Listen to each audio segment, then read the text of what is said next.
Hello what's up guys, कैसे हो आप सब? आई होप कि आप सब बढ़िया होंगे। तो हम आ गए और एक न्यू वीडियो लेकर।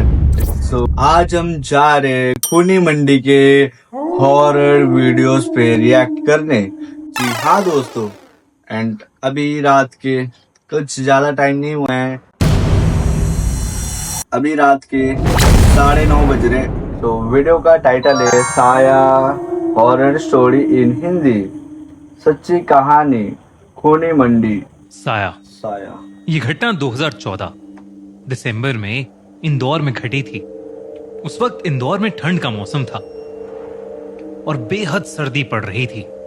रश्मि अपनी कॉलेज की लाइब्रेरी में बैठकर पढ़ाई कर रही थी भाई। कि तभी उसकी मां का फोन आया और उन्होंने उसे बताया कि उसके भाई दीपक का एक्सीडेंट हो गया है। भाई उन्होंने फोन पर कहा कि दीपक की बाइक एक गाड़ी से टकरा गई है और वो बहुत जख्मी हालत में है।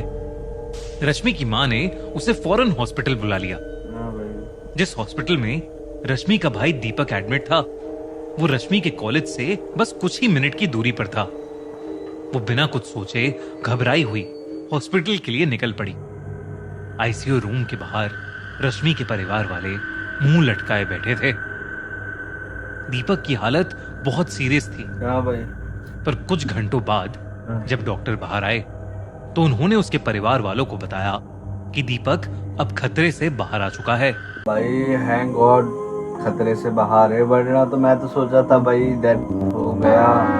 सो आगे देखते और। लेकिन होश आने पर दीपक की दर्द की चीखें हॉस्पिटल के सारे पेशेंट सुन पा रहे थे। जब दीपक को हॉस्पिटल के दूसरे रूम में शिफ्ट किया तो रश्मि उसको देखने के लिए उसके रूम में गई। रश्मि को देखते ही दीपक अचानक से गाना गुनगुनाने लगा। रश्मि चेहरे पर मुस्कान लिए चुपचाप उसके साथ की सीट पर जाकर बैठ गई। भाई उसके एक्सीडेंट के बारे में पूछने पर दीपक ने कोई जवाब नहीं दिया। ऐसा लग रहा था जैसे उसको कुछ पता ही नहीं था। इतनी बात ही हुई थी कि दीपक जो कुछ घंटे पहले दर्द में चीख रहा था, बिस्तर से उठकर हॉस्पिटल रूम की खिड़की की तरफ लंगड़ाते हुए चलने लगा। दिमाग में लगा होगा है एंड इसीलिए ऐसा कर रहा है शायद। एंड आगे देखते और। रश्मि ने उससे पूछा कि उसे अचानक क्या हो गया है। रश्मि के सवाल का उसने कोई जवाब नहीं दिया। दीपक खिड़की के पास पहुंचकर खड़ा हो गया और रूम में एक अजीब किस्म का सन्नाटा फैल गया। तभी दीपक ने एक टांग खिड़की पर रख दी। ये देखकर रश्मि का दिल जोर से धड़कने लगा। दीपक पीछे देखकर मुस्कुराया, पर उसका चेहरा पूरी तरह से बदल चुका था। भाई। दीपक ने अपना दूसरा पैर भी खिड़की के ऊपर रख दिया। रश्मि उसकी तरफ भागी, लेकिन तब तक दीपक नीचे कूद चुका था। रश्मि ने तुरंत बाहर जाकर सबको अंदर बुलाया। सबके अंदर पहुंचते ही रश्मि ने देखा कि उसका भाई अभी कूदा नहीं है और खिड़की के पास ही खड़ा हुआ है। भाई। देखकर रश्मि हैरान रह गई, लेकिन उसके छोटे भाई दीपक की आवाज बदलने लगी। भाई बट तब तो कूद गया था ना भाई, फिर रिटर्न कैसे आ गया भाई? और वो अजीब तरीके से झटपटाने लगा। ये नॉर्मल नहीं था, मानो जैसे कोई उसे कंट्रोल कर रहा था। वो खाली जगह में किसी को देखे जा रहा था। ऐसा लग रहा था कि दीपक पर किसी का साया आ चुका है।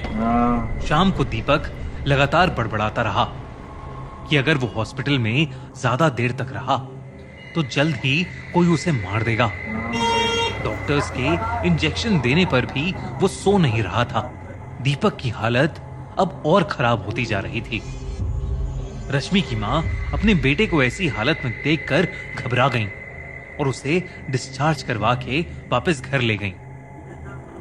करीब 10 घंटे सोने के बाद जब दीपक अपने घर में उठा तो वो दोबारा अजीब ढंग से बर्ताव करने लगा। वो घंटों रूम की खिड़की के बाहर बैठकर रोते हुए किसी को देखे जा रहा था। रश्मि ने उससे पूछा कि वो किसे देख रहा है। दीपक ने गिरते हुए आंसुओं के साथ अपनी उंगली से एक जगह इशारा करके दिखाया। उसकी उंगली के सामने उनकी मां खड़ी थी।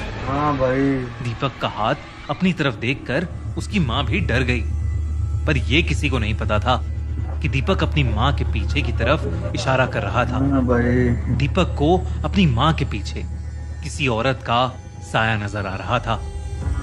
वो धीरे से रश्मि के कान में बोला कि वो मुझे लेने आई है। ये सुनकर भाई। रश्मि के रोंगटे खड़े हो गए। तभी अचानक दीपक वहां से उठा और भागकर किचन के सिंक के नीचे जाकर बैठ गया। किचन के अंधेरे में वो जोर जोर से हंसने लगा। रश्मि भी उसके पीछे पीछे गई और उसने घबराते हुए अपने भाई से पूछना शुरू कर दिया कि वो किसके बारे में बात कर रहा है और इतने अजीब ढंग से क्यों हंस रहा है। भाई दीपक ने धीरे से क्या कहा, यार इसको। मैं नहीं हंस रहा, वो हंस रही है। पूरा परिवार ये सुन रहा था। सब बेहद डर गए थे। दीपक की मां ने उसे नींद की गोली दी और अपने साथ ही सुला लिया। उस रात रश्मि भी अपनी मां के बेडरूम में ही सो रही थी। आधी रात रश्मि की नींद अचानक ही खुल गई। धीरे से उसे अपने पैर पर किसी के हाथ महसूस हुए। भाई कोई उसके पैर रस्सी से बांध रहा था। हाँ। वो कोई और नहीं बल्कि दीपक ही था।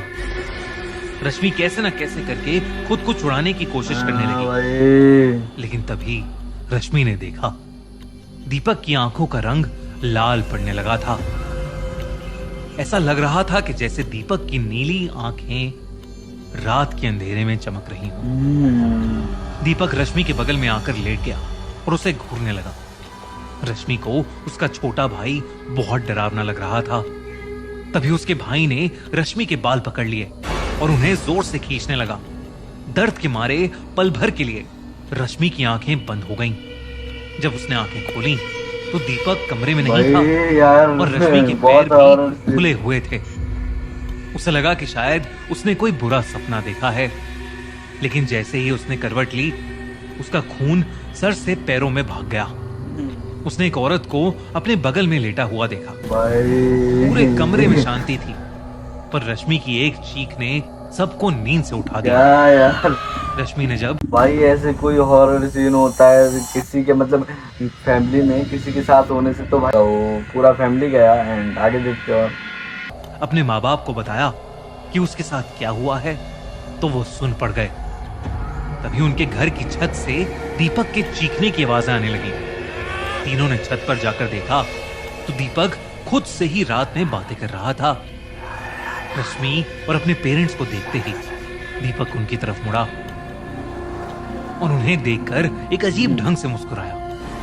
उसने हंसते हुए एक अजीब सी आवाज में रश्मि से पूछा कि उसके पैर अब कैसे हैं और क्या वो भी रात में प्रिया से मिली। ये सब सुनकर रश्मि सहम गई और सबके सामने उसका रोना छूट गया। तभी दीपक बहुत गुस्से में आ गया। उसके चेहरे ने एक भयानक रूप ले लिया था। ऐसा लग रहा था कि उस पर किसी आत्मा का साया है। उसने रश्मि को उसके बालों से पकड़कर हवा में उठा लिया।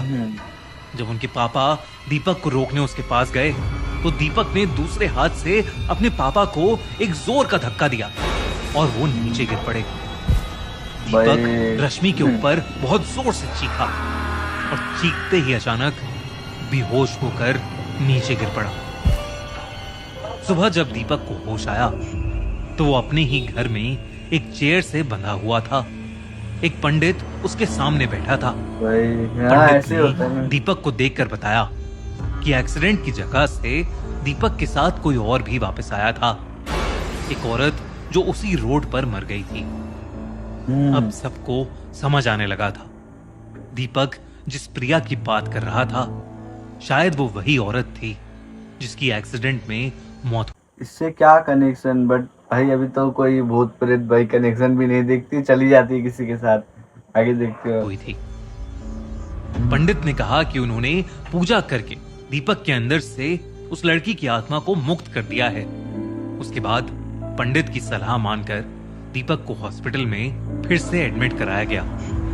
कुछ दिनों बाद दीपक बेहतर महसूस करने लगा, लेकिन तब भी उसकी अजीब हरकतें बंद नहीं हुई।